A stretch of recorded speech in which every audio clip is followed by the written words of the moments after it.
Okay, last class में we had discussed or we had done till indirect ELISA. So today we are continuing with the ELISA only. So the second type of ELISA which we are going to discuss is actually this sandwich ELISA. Okay. So what is actually the sandwich ELISA? Sandwich ELISA, it basically detects the presence of antigen in a sample. Okay. And इसमें what are we doing? इसमें the wells they are coated with the antibodies. What did we do in the indirect ELISA? We coated the well with the antigen, but in sandwich ELISA we are coating the well with the antibody. So this is the difference between the two. Next, what we are going to do? Next, we are going to add the sample, and the sample would be containing the antigen. Okay, so the sample containing the antigen is added to the well and it is then washed to remove free antigens. Like I said, जैसे enzymes they are specific for the substrate. Similarly, the antigens they are very specific for the antibodies or the vice versa. ठीक है.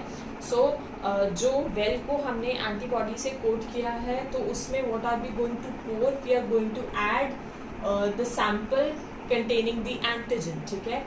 जिस antigen को हमको detect करना है. So we are adding that. जो antigen और एंटीबॉडीज अगर वो कॉम्प्लीमेंट्री होंगे तो they will easily bind with each other and then we just give it a quick wash so that if there are any free antigens they can get easily remove. ठीक है. फिर next step में what are we doing? We adding an enzyme linked secondary antibody. So this was the जो attach थी well पे coated थी that was the primary antibody.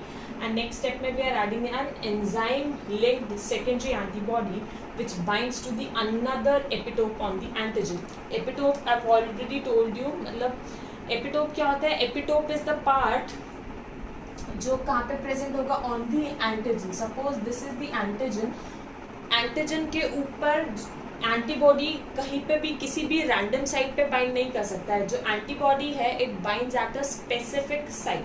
So suppose जो antibody है वो इस पर्टिकुलर साइट पे आके बाइंड करती है. सो जिस साइट पे एंटीबॉडी बाइंड करेगी on the antigen that site is known as the epitope. ठीक है. एंटीबॉडी के ऊपर क्या प्रेजेंट होगा?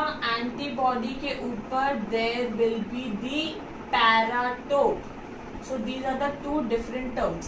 एंटीजन के ऊपर there is an epitope and antibody के ऊपर there is an paratope. So मतलब एंटीजन के ऊपर क्या प्रेजेंट है? एपिटोप जिससे एंटीबॉडी बाइंड करेगा. एंटीबॉडी का कौन सा रीजन है जो एंटीजन से बाइंड करेगा?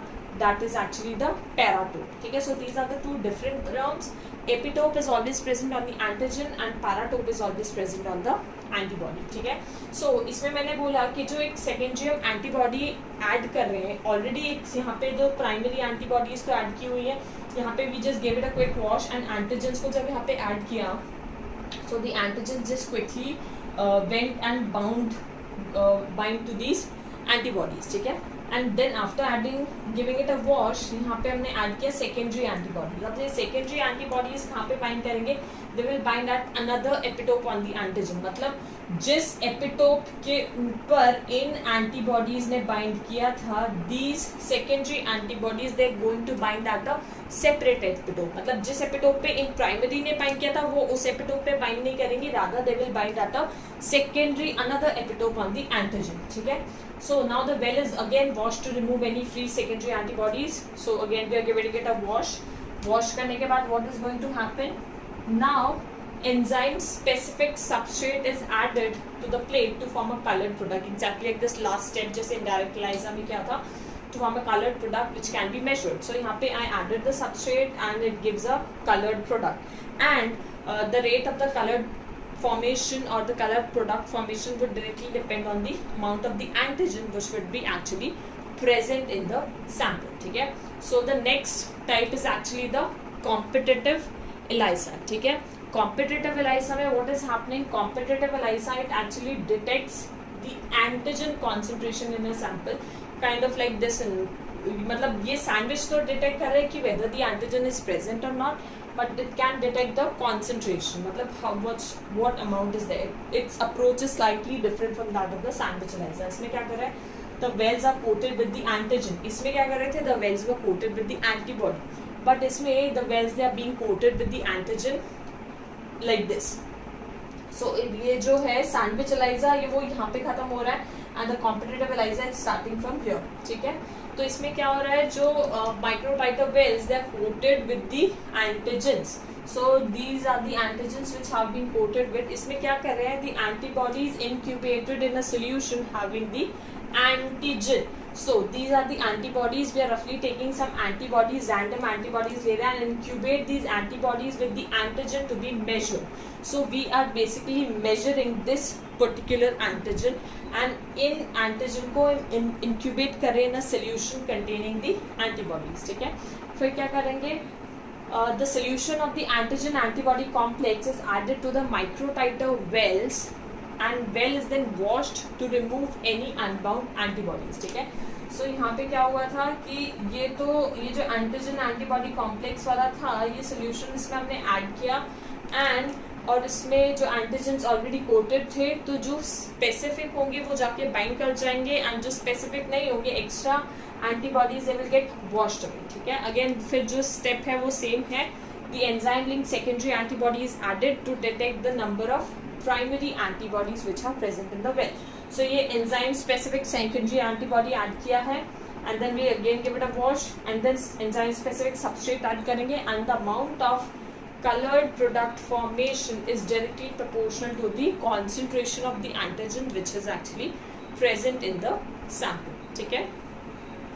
So यहाँ पे आपका the topic of ELISA actually gets over। इसके बाद आपके कुछ इसमें छोटे छोटे टॉपिक्स रह गए हैं, so we are going to discuss those topics actually. So what are those topics, we'll start with actually इसमें कुछ use of DNA and RNA probes इसमें आपका दिया हुआ है। How are the DNA probes and the RNA probes they can be used to detect any particular disease, ठीक है। सो पहले हम बात कर लेते हैं प्रोब्स क्या होते हैं। प्रोब्स एक्चुअली क्या होते हैं, they are certain single stranded sequences, ठीक है। सिंगल स्ट्रैंडेड सीक्वेंसेस होती है। Now the sequences they can be either of DNA और they can be of RNA, ठीक है।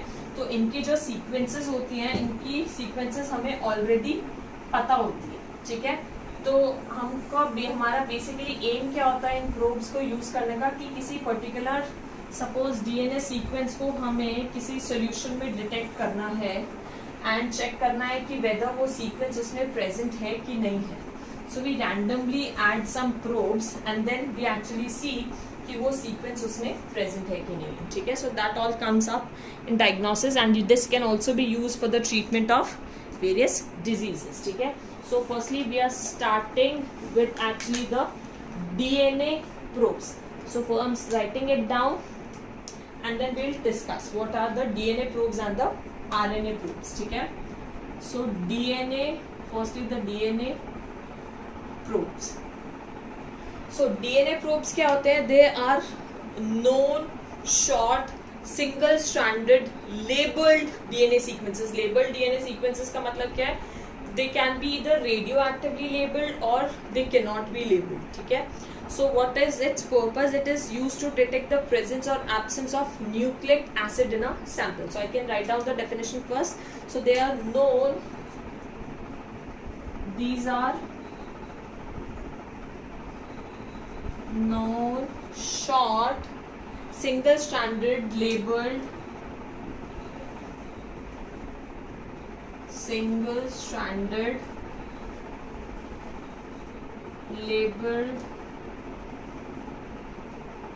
DNA sequences and used to detect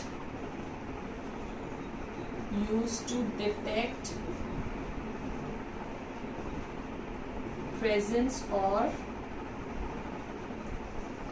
absence of any nucleic acid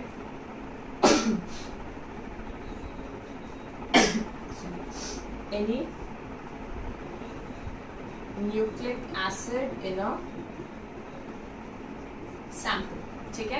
जैसे मैंने बोला प्रोब्स, सपोज ये कोई भी एक प्रोब है, मतलब ये कोई भी एक short single stranded labelled sequence है। सपोज इस पे सीक्वेंस प्रेजेंट है ATCG ACT, ठीक है। सपोज ये कोई भी सीक्वेंस प्रेजेंट है एंड हमको बेसिकली कुछ डिजीज को हम डिटेक्ट कर रहे हैं कि या डिजीज को स्टडी कर रहे हैं, तो इनका यूज कैसे आएगा, ये कुछ प्रोब्स होते हैं. सो इन प्रोब्स को हम जिस भी इंडिविजुअल से हम डीएनए को एक्सट्रैक्ट कर रहे हैं उससे डीएनए ले लेंगे and then be cut it with the restriction enzymes, the same thing.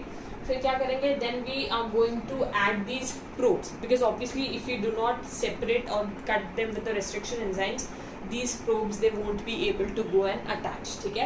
So क्या करेंगे कि DNA sequences लेंगे, we cut them up with the restriction enzymes and then what we are going to do, we are going to add these probes. So ये probes क्या basically these are the short single stranded labeled DNA sequences.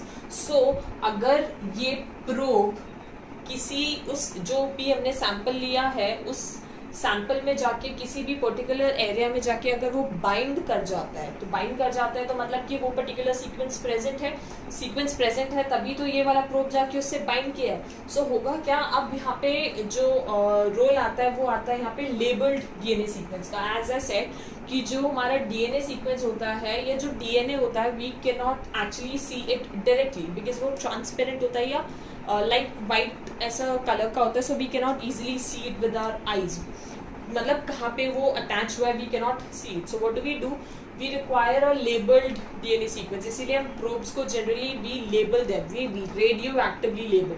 सो होता क्या है, जब ये sequences किसी भी random area में जाके जिस ऑर्गेनिज्म से ये हमने सैंपल लिया उन ऑर्गेनिजम्स में उन सीक्वेंसेस पे अगर ये जाके बाइंड हो जाता है, सो वो एरियाज इल्यूमिनेट कर जाते हैं. Why do they get illuminated, because these probes they are actually radioactively labelled.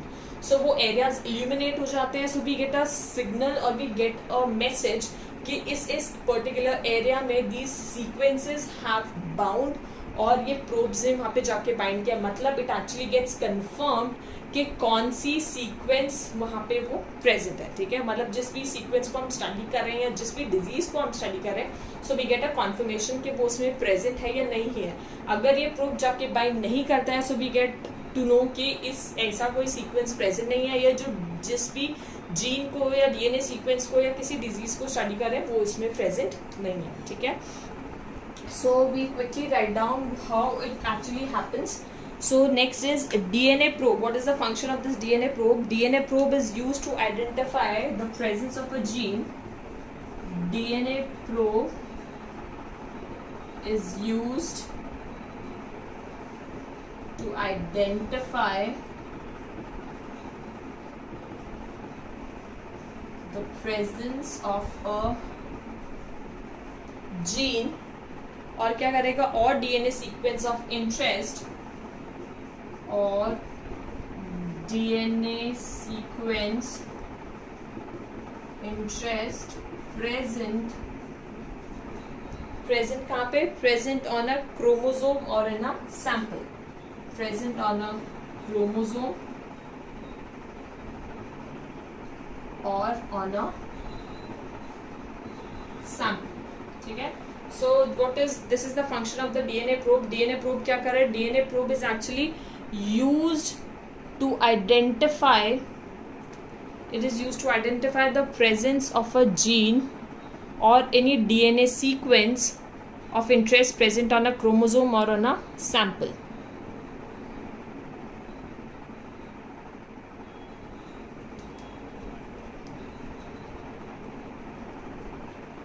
Okay, so this is going to be the function. अब इसमें क्या कितने लॉन्ग सीक्वेंसेस के हम बेस पेयर्स ले सकते हैं actually.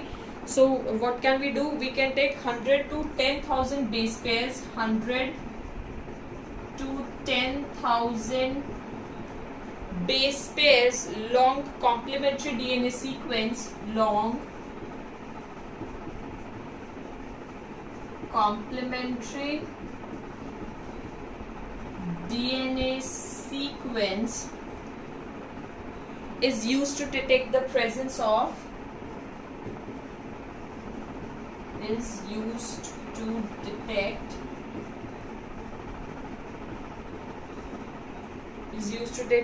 the presence of complementary DNA sequence. Complementary DNA sequence. ठीक है. सो अब ये बेस पेयर्स कितने लॉन्ग हो सकते हैं? These base pairs can be actually 100 to 10,000 base pair long complementary DNA sequences. जो मैंने भी जैसे आपको एग्जांपल दिया प्रोब का, वो प्रोब की जो लेंथ होती है they can be about 100 base pairs to 10,000 base pairs long. ठीक है. अच्छा, now what is their use in the microorganism? So DNA probes used for the detection of DNA probes used for detection of microorganism present in a sample. Microorganism present in a sample and DNA quantification. DNA quantification मतलब कि DNA का कितना amount किसी sample में present है, so we can measure it through this. मतलब generally हम DNA को भी मेजर इट इन पिकोग्राम्स. सो कितना पिकोग्राम DNA एक्चुअली प्रेजेंट है, we can easily measure it through that. ठीक है. So this is the function of this DNA probes and all. अच्छा, DNA probe का एग्जाम्पल जनरली हम क्या लेते हैं? We generally take the example of TaqMan probe. This is the most commonly used DNA probe and it is known as the TaqMan probe. ठीक है. Now we will see what are actually the RNA probes. RNA probes को कैसे define करेंगे? Again, it is used to detect the presence of mRNA present in a biological sample. So it is used to detect the presence of mRNA in a biological sample, thereby detection of the gene expression. Obviously we know कि जो भी protein synthesize करना है, that message is present with the mRNA. So mRNA actually knows कि कौन से gene का expression show करना है. ठीक है. So thereby detection of the gene expression. ठीक है. अच्छा, अब इसमें मैंने बोला कि हम प्रोब्स को जनरली लेबल करके रखते हैं. So the probes they are labelled with either radioactive molecules or the non-radioactive molecules. So either radioactive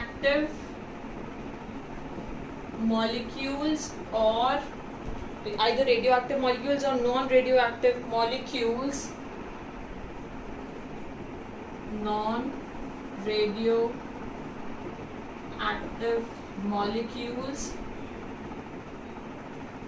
used to label the probe. ठीक है. So basically radioactive molecules और non-radioactive molecules कुछ भी use कर सकते हैं for the labeling purpose. ठीक है. एग्जाम्पल क्या यूज करते हैं? P32 और S35. They are used for this purpose. ठीक है.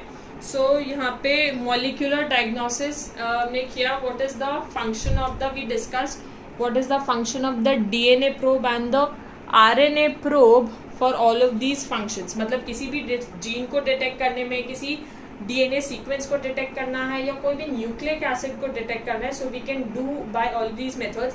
इसमें एक और एग्जांपल आप कर सकते हो. You can take the example of PCR also, which is the polymerase chain reaction.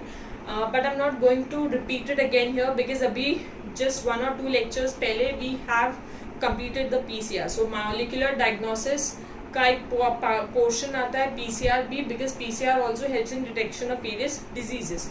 सो आप यहाँ पे PCR का एग्जाम्पल भी डाल सकते हो. ठीक है. अच्छा, सो ये सब तो हो गई एप्लीकेशंस मेनली. एक स्टार्टिंग में मैंने एक टर्म मेंशन किया था, was the transgenic organisms. So currently कौन कौन से ऐसे एनिमल्स प्रेजेंट हैं जिनके अंदर कोई भी एक फॉरेन जीन इंट्रोड्यूस हुआ है, and due to the introduction of the foreign gene these animals they have actually become transgenic. ठीक है, so we are going to discuss that actually. So